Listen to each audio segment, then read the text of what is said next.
নমস্কার বন্ধুরা, অনেক দিন পর আজকে চলে আসলাম তোমাদের সঙ্গে একটা লং ভিডিওতে। অনেক দিন পর কিন্তু বৃষ্টির পর আজকে একটু রোদের দেখা গেছে। এই যে রোদের ঝলকানি দেখা গেছে। আশা করি আজকে হয়তো 3-4 ঘন্টা অন্তত বৃষ্টি হবে না।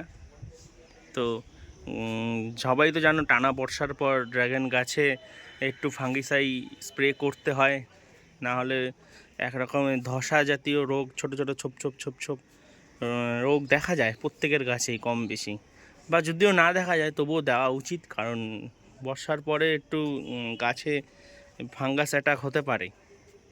ঠিক আছে, ড্রাগন গাছে তো সেই জন্য অবশ্যই তোমরা একটু যখনই দেখবে যে যেদিন থেকে যে একটু খরা দিয়েছে, রোদ্দুর আছে, আকাশ একটু পরিষ্কার, হয়তো বৃষ্টি হবে না 3-4 ঘন্টা মনে হবে, তো তোমরা কিন্তু কপার অক্সিক্লোরাইড যুক্ত ফাঙ্গিসাইড প্লাস ভ্যালিডামাইসিন 3% এটা দিতে হবে।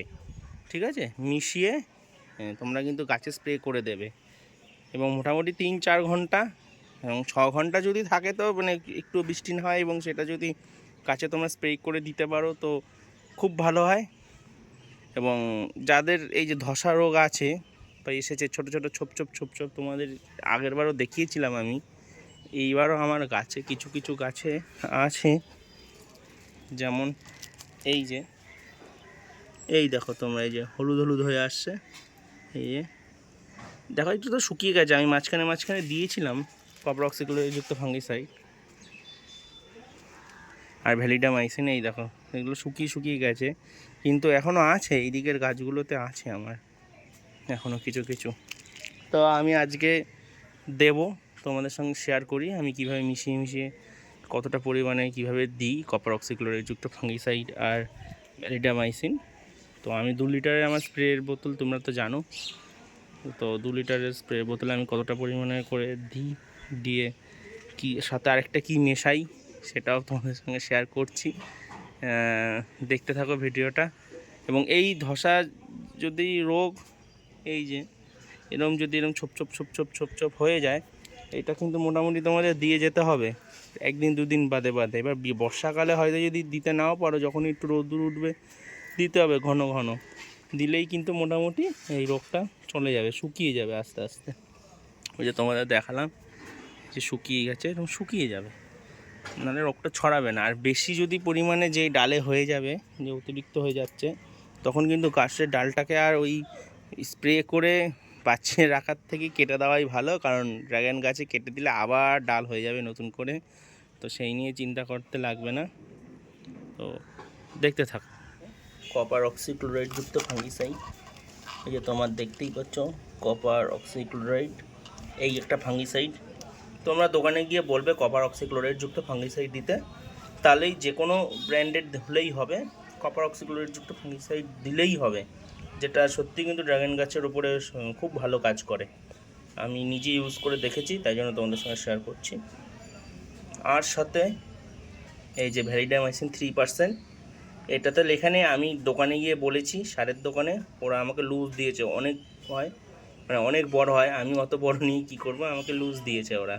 তো আমাদের ওখানেও দেখবে সারের দোকানে যদি লুজ পাওয়া যায়, ভ্যালিডামাইসিন 3% তরল এরকম। আর সঙ্গে আমি স্টিকার নিয়েছি, এই যে স্টিকার, এটা ডোজটা আমি বলে দিই। এই যে 2 লিটারের আমার জার, 2 লিটার স্প্রে মেশিনে ভ্যালিডামাইসিন 3%-এর ভ্যালিডামাইসিন যেটা, সেটা মোটামুটি 2 থেকে 3 ml পার লিটার, মানে আমার 2 লিটারে মানে 6 ml-এর মতন আমি নেব। 3 ml বলছি, 6 লিটার সরি বলছি, 6 ml নেব। হ্যাঁ, এই যে ওষুধের এখানে ml লেখা আছে গায়ে, আমি এইটা করে মেপে নিই, আমি 6 ml। আর এইটা মোটামুটি 3 গ্রাম করে 6 গ্রাম দিতে হবে, এটাও আমি একটা আন্দাজে নিই, 6 গ্রামের মতন মিশিয়ে নিই। সাথে স্টিকার কিছুটা দিই, 4-5 ফোঁটা দিয়ে দিলেই হয়ে যায়, এনাফ। অনেক সময় 7-8 ফোঁটাও দিতে হয়, যখন যেটা মনে হয় দিই, দিয়ে মিশিয়ে ভালো করে স্প্রে করি। দাঁড়াও আমি মিশিয়ে নিই, তারপর তোমাদের সঙ্গে শেয়ার করছি। দেখে নাও, এই যে স্টিকার আমি দিলাম, কিছুটা দিয়ে নিলাম স্টিকার।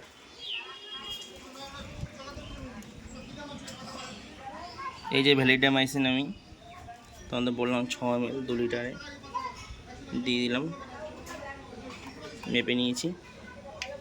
আর কপার অক্সিক্লোরাইড কিছুটা আমি দিয়ে দিই, এটা মোটামুটি দিলেই হলো। আমি একটা দিই মোটামুটি মেপে, মোটামুটি 6 গ্রামের মতন পড়ে।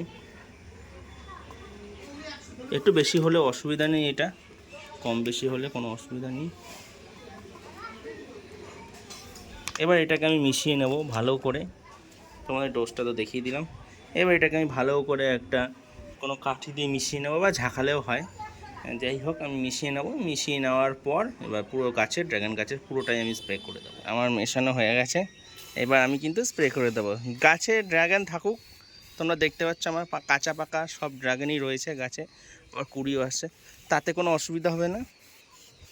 তোমরা কিন্তু এইভাবে পুরো গাছটাকে চান করিয়ে দেবে স্প্রে করে করে, ঠিক আছে? আমি একটা গাছে করে দেখালাম, এইভাবে পুরো গাছটাকে চান করিয়ে দেবে। যতদিন না মনে হচ্ছে যে এরকম ধসা জাতীয় রোগ বা এই যে সাদা সাদা ছোপ ছোপ রোগ, এই রোগটা না যাচ্ছে, ততদিন অন্তত 2 দিন 3 দিন অন্তর অন্তর করে তোমরা কিন্তু স্প্রে করে দেবে পুরো গাছটা, পুরো গাছে। এবং মোটামুটি 3-4 ঘন্টা যাতে বৃষ্টি না হয়, যদি বৃষ্টি হয় আবার তোমাদের স্প্রে করতে হবে। তো সুতরাং ওয়েদারটা একটু ভালো করে দেখবে, দেখে যখন দেখবে যে ভালো আছে ওয়েদার, কোনো অসুবিধা হবে না স্প্রে করলে, তখন তোমরা কিন্তু এভাবে স্প্রে করে দেবে, ঠিক আছে? তো আজকের ভিডিওটা এইটুখানি ছিল। দেখা হচ্ছে নেক্সট কোনো ভিডিও বা শর্টসে, ততক্ষণের জন্য টাটা।